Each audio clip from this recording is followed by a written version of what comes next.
Hi guys, welcome back to my channel G-Learn Mathematics. Please subscribe my channel, like, comment and share.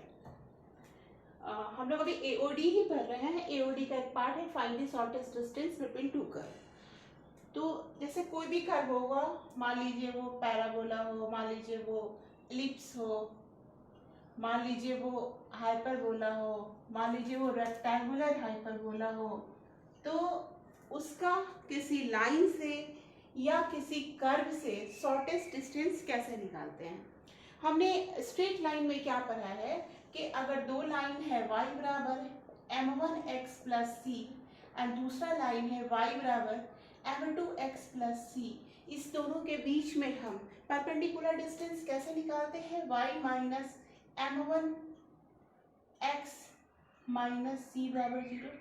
अगर इसका इस line से distance निकालना है तो हम क्या करते हैं, y minus m1x minus C under root 1 plus coefficient of x square and y square, ये डिस्टेंस निकालते हैं. और ये इस पर जो पॉइंट होता है वो दूसरे लाइन को सेटिस्फाई करता हुआ, तो ये दोनों लाइन के बीच में ये डिस्टेंस होता है. तो ये परपेंडिकुलर डिस्टेंस होता है.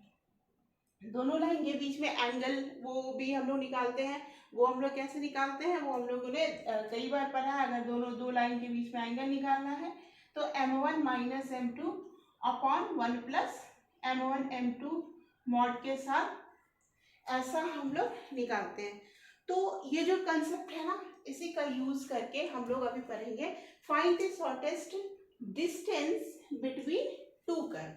तो इसके लिए आइदर आप कोई कर्व लेते हैं या कोई पुराने में टाइम में जो आईआईटी के क्वेश्चन आए हुए हैं, हम लोग उसी का एक एग्जांपल्स लेके आगे बढ़ते हैं. वो हमारा क्या है, क्वेश्चन क्या था, ये एक इक्वेशन है, ये कर्व है y बराबर x square plus 3x plus 2 and ये कर्व है. ये कर्व क्या है, ये कर्व क्या है, पैराबोलिक कर्व है. तो क्या किस चीज का कर्व है, और दूसरा हमारा लाइन है y बराबर x माइनस 2. इस दोनों के बीच में क्या पूछा जा रहा है, शॉर्टेस्ट डिस्टेंस. तो हम लोग ऐसा निकाल सकते हैं, y का वैल्यू 0 तो x बराबर माइनस 1 x 0, यानी कुछ इस तरह का एक पैराबोलिक कर्व होगा. एंड y का जो लाइन होगा x0 y minus 2 and y0 x2, यानी कुछ इस तरह से कुछ लाइन होगा. इस दोनों के बीच में हमको शॉर्टेस्ट डिस्टेंस फाइंड आउट करना है. ये हमारा कोऑर्डिनेट 0 माइनस 2 माइनस 1 0 एंड ये 0 2 एंड 2 0. अब इसमें सब में x का वैल्यू 0 फाइंड डाल के y वैल्यू निकाल सकते हैं, y का वैल्यू 0 डाल. अब इसके बीच में शॉर्टेस्ट डिस्टेंस निकालने के लिए हमारा क्या टेक्निक होना चाहिए, हाउ वी विल थिंक.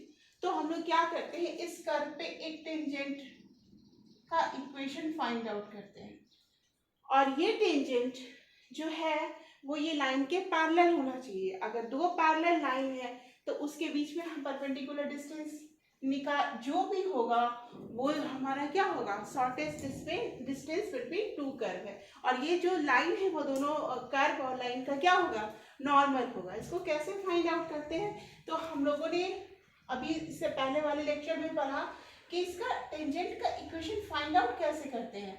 हम इसको डिफरेंशिएट करते हैं, dy by d x is equal to क्या आता है हमारा 2x प्लस 3, और इसका स्लोप तो दिख रहा है, इसका स्लोप क्या है 1 है, dy by d x is equal to 1. अब हमने क्या कहा कि ये लाइन का स्लोप और ये दोनों पैरेलल लाइन है तो स्लोप क्या होंगे, इक्वल होंगे. तो यानी 2x plus 3 should be equal to कितना 1. और ये जो पॉइंट है, हम कोई पॉइंट ले लेते हैं x1 y1, और ये x1 y1 चूंकि हमने पैराबोलिक कर्व पे लिया है पॉइंट, तो ये इस इक्वेशन को क्या करेगा, सेटिस्फाई करेगा. तो हम लोग लिख सकते हैं ना 2x1 plus 3 is equal to 1, 2x1 is equal to minus 2, x1 is equal to minus. अब x1 का वैल्यू हम यहाँ पे डालेंगे तो हमारा हम अब y1 फाइंड आउट कर सकते हैं. x1 का वैल्यू माइनस 1 डालेंगे तो ये 1 माइनस 3 प्लस 2 यानी 0. हमारा पॉइंट क्या आया, माइनस 1 0. अब हमें क्या पता है, ये पॉइंट पता है, दैट इज -1, 0। और हम क्या करेंगे, अब तो ये स्ट्रेट लाइन का इक्वेशन हो गया, अब हमारे पास ये लाइन का इक्वेशन है, इससे हम लोग शॉर्टेस्ट डिस्टेंस फाइंड आउट कर सकते हैं। तो क्या हमारा शॉर्टेस्ट डिस्टेंस होगा, शॉर्टेस्ट डिस्टेंस हमारा होगा y - x + 2 √2 mod, और y का वैल्यू हमको 0 आ चुका है, x का वैल्यू -1, यानी मॉड ऑफ 3/√2। मैंने मॉड ऐसे तो इसमें मॉड इसलिए लिया क्योंकि डिस्टेंस क्या आएगा, हमेशा पॉजिटिव आएगा और नेगेटिव तो होगा नहीं, तो हमारा क्या होगा 3/√2 shortest distance between this parabolic curve and this line का क्या हो जाएगा 3/√2। तो हमारे स्टेप्स क्या है, हमारे स्टेप्स क्या है, पहले हमने इस कर्व का स्लोप निकाला। व्हाट इज आवर स्टेप्स, हमने इस कर्व का क्या निकालना, स्लोप निकाला। तो स्लोप को इसके बराबर किया, उसके बाद जो पॉइंट लिया था उससे इसको सेटिस्फाई किया, उसे इस पॉइंट का वैल्यू निकाला, और हम लोगों ने शॉर्टेस्ट डिस्टेंस या परपेंडिकुलर डिस्टेंस इस लाइन से फार्मूला यूज करके यहाँ पे फाइंड आउट करते हैं। What is this, this is 3/√2, this is the answer. ये हमारा क्वेश्चन नंबर 1 है। अब हम क्वेश्चन नंबर 2 करते हैं, इसको मिटाते हैं। तो हमारा अब हम लोग क्वेश्चन नंबर 2 करते हैं। क्वेश्चन नंबर 2 के लिए 2 का जो क्वेश्चन क्या है, हमारा क्वेश्चन नंबर 2 क्या दिया हुआ है, व्हाट इज क्वेश्चन नंबर,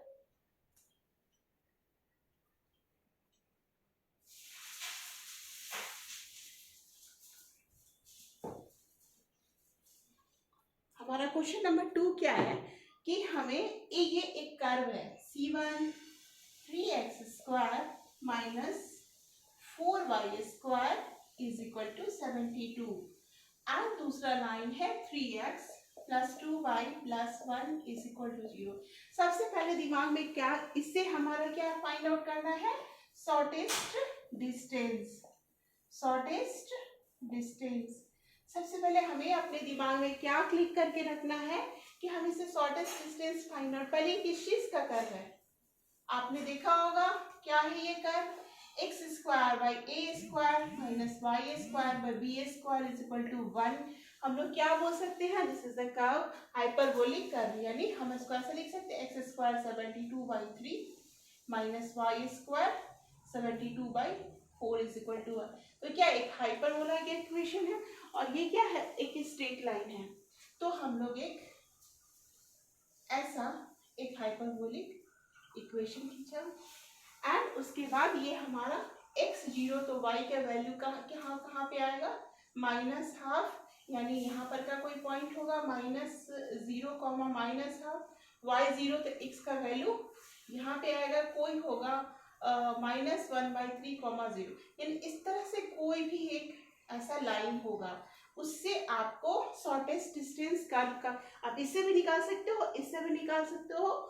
तो ये तो चूंकि ये पार्ट है ये, बट शॉर्टेस्ट डिस्टेंस निकालने के लिए पहला फर्स्ट फॉरमोस्ट कंडीशन क्या होना चाहिए कि कर्व क्या होना चाहिए, नॉन इंटरसेक्टिंग, नॉन इंटरसेक्टिंग मतलब कर्व आपस में कट नहीं करेंगे। तो अब हमारा स्टेप नंबर 1, स्टेप 1 हम क्या करेंगे, हम इसका स्लोप निकालते हैं। इस लाइन का स्लोप वी नो ना, minus coefficient of x by y, या आप इसको नहीं समझ में आता डिफरेंशिएट कीजिए 2dy/dx 0 = क्या आ गया हमारा dy/dx = -3/2। उसके बाद हम लोग इस कर्व का स्लोप निकालते हैं, and the both slope should भी क्या होना चाहिए, इक्वल होगा। इक्वल होगा तभी तो हम लोग क्या करेंगे, इक्वल होगा, अगर ये दोनों स्लोप तो लाइन पैरेलल हो जाएंगे। फिर हम लोग पॉइंट फाइंड आउट कर लेंगे, और पॉइंट को फाइंड आउट करने के बाद हम लोग शॉर्टेस्ट डिस्टेंस फाइंड आउट करेंगे। तो ये स्टेप नंबर 2 हम क्या लिख लेते हैं, इसको डिफरेंशिएट करते हैं। तो ये 6x हो गया -8y dy/dx = कांस्टेंट टर्म है 0 हो गया, यानी dy/dx = हमारा क्या आया 6x अपॉन 8y, इसको हम लिख सकते हैं 3x अपॉन 4y। अब इस पर का हमने क्या आपको बताया है कि पॉइंट लेंगे x1 y1, तो इसको हम लोग क्या सकते हैं 3x1 बाई 4y1। अब देखिए 3x1 और 4y1 है, अब ये this should be equal to what, this should be equal to 3x1 by 4y1 should be equal to -3 upon 2, 3 cancel out हो गया एंड 2 2 ज़ा 4 हो गया, तो x1 इज इक्वल टू क्या हो जाएगा हमारा -2y1। तो ये हमारा एक रिलेशन आ गया, बट हमारा क्या अभी तक वैल्यू नहीं आया है। कौन सा वैल्यू नहीं आया है इसका, इसमें x1 का तो वैल्यू, x1 और y1 क्या इंडिपेंडेंट वैल्यू चाहिए। इसके लिए अब हम लोग क्या करते हैं, फाइंड आउट करते हैं कि उसका वैल्यू क्या होगा। तो उसका वैल्यू हम लोग कैसे फाइंड आउट करते थे, इस इक्वेशन में डाल देते, तो 3x1 square minus 4y1 square is equal to 72। x1 की जगह हम -2y1 लिख देंगे, तो क्या आ जाएगा 3 इंटू 4y1 स्क्वायर होएगा ना, -4y1 square is equal to 72, यानी हमारा क्या हो गया 8y1 square is equal to 72। तो y1 square is equal to क्या हो गया 9, y1 बराबर +-3। ये कभी भी स्क्वायर के बाद कोई डिजिट है तो दोनों लिखना ही लिखना है, वो हमको भूलना नहीं है। तो y1 क्या लिखेंगे +-3।